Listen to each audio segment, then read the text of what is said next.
அன்பை சேர்த்து சமைப்போம், அறுசுவையில் புதுசுவையை சேர்ப்போம். வணக்கம். ராஜபுஷ்பா கிச்சனில் இன்றைக்கி மாங்காய் தூளாக செஞ்சு வீட்டில் வச்சுக்கலாம். அதை ஒரு வருஷம் அதோட வாசனையும் சுவையும் வீணாக போகாமல் எப்படி பத்திரப்படுத்தி வச்சுக்கலாங்கிறத பற்றி தான் பார்க்க போகிறோம்.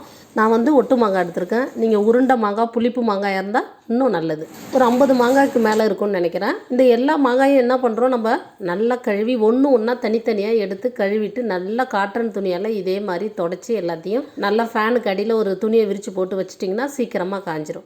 அதுக்கப்புறம் வீட்டில் வச்சுருப்போம் பாருங்கள், நம்ம அந்த வாழைக்காய், கேரட்லாம் சீவோம் பாருங்கள், ஒரு தோல் சீவுற பில்லர், அதை எடுத்து நீங்கள் இதே மாதிரி அழகாக ஸ்லைஸாக இதேமாரி எடுத்துட்டிங்கன்னா மாங்காயை சீக்கிரம் காஞ்சிரும். நீங்கள் துண்டு துண்டாக கட் பண்ணி நம்ம காய வைக்கிறதுக்கு ரொம்ப நேரமாகவும் காயாது. இன்னொன்று ரொம்ப முக்கியம் என்னென்னா, நல்ல வெயில் அடிக்கிறப்ப தான் இதை நம்ம செய்யணும். இல்லைன்னா இது 2 நாள் காய்ச்சிட்டு அப்படியே போட்டுட்டோம், வெயில் இல்லைன்னா அப்படியே வீணாக போய் பங்கு சரி மாங்காய் எல்லாம் வீணாக போயிடும், வேஸ்ட்டாக போயிடும். அதனால் நல்ல வெயில் அடிக்கிற காலத்தில் தான் இதை செஞ்சுக்கணும். வீட்டில் மாமரம் இருந்ததுன்னா இந்த பொடியை செஞ்சு வச்சுங்க. இப்போ நிறைய டிஷ்ஷு மாங்காய் தூளை பயன்படுத்தி நம்ம செய்யலாம்.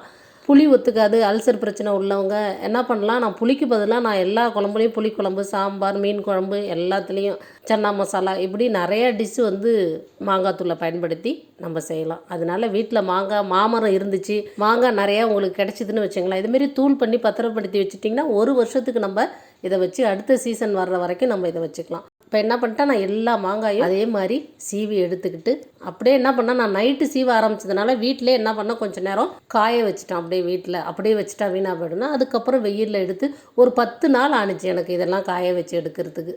நல்லாவே காஞ்சிட்டு அப்படியே எடுத்துட்டிங்கன்னா அப்படியே கையில் பிடிச்சி அமுக்குனிங்கன்னா மொறுன்னு நல்லா அப்படியே வத்தல் மாரி நொறுங்கணும். அந்த அளவுக்கு காஞ்சிரும், சீக்கிரம் காஞ்சிரும். பாருங்கள், பார்க்குறப்பவே தெரியும் அவ்வளோ அழகாக காஞ்சி வந்துடுச்சு. இது நீங்கள் கொஞ்சமாக 5 மாங்காய் செஞ்சீங்க, 2 மாங்காய் செஞ்சிங்கன்னா வீட்டிலே நீங்கள் என்ன பண்ணலாம், மிக்சியிலேயே அரைச்சி சடித்து வச்சுக்கலாம். நான் ஒரு 50 மாங்காய்களுக்கு மேலே மாங்காய் தூள் செய்கிறதுனால நான் மிஷினில் கொடுத்து போய் அரைச்சிட்டு வந்துட்டேன். சூப்பராக அரைச்சி எடுத்துகிட்டு வந்தாச்சு. இதை என்ன பண்ண போகிறேன், டிஃபன் பாக்ஸில் எவர் சில்வர் டப்பாவில் போட்டுட்டேன்.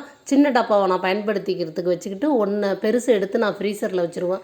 சின்ன டிஃபன் பாக்ஸில் உள்ளதை நான் இப்போ யூஸ் பண்ணிவிட்டு தீர எடுத்துப்பேன். அதனால அதோட வாசனையும் மனமும் அப்படியே இருக்கும், இப்போ அரைச்ச மாதிரி ஃப்ரெஷ்ஷாக இருக்கும். இந்த வீடியோ பிடிச்சிருந்தா கமெண்ட்ஸ் எல்லாம் கொஞ்சம் சொல்லிடுங்க.